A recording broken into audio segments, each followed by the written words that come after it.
Out here in Ocala National Forest, exploring the Tread Lightly trail system. So far it seems like a lot of forest roads. It's a difficulty level of like 1, but there are a ton of geocaches out here. Stuff to do with the kids. So we're gonna look around, we're gonna film it, we're gonna post it for you. So you guys can get a taste of what it is if you're interested in doing it. I'll just give you a heads up now that there are a lot of little side shoot trails on the Tread Lightly trail system, which is 81 miles, that have a lot of narrow trails. So you're probably gonna get some pinstriping out of the deal, but luckily there's a way to buff that out. So we're gonna take a look around, we're gonna explore, take you with us.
So we decided the best course of action was to run the trail from the south side, headed north, because we would have to leave from the north side to head home anyway. As we came across the loops off the main Forest Road number 9, we found the intersections to be hard to navigate. A lot of the trail markers were either overgrown or very faded.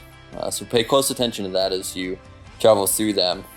It's very easy to get turned around and head back in the same direction you were just coming from, making that loop way longer than it needs to be. We also came across a huge amount of hunters, so we wanted to be very careful about where we were navigating through the woods as we were going, as to not interfere with their activities. The girls were getting kind of antsy. We decided that we would cut the trail a little short and head home from there, with all intentions of coming back and running the rest of the trail to hit all 81 miles.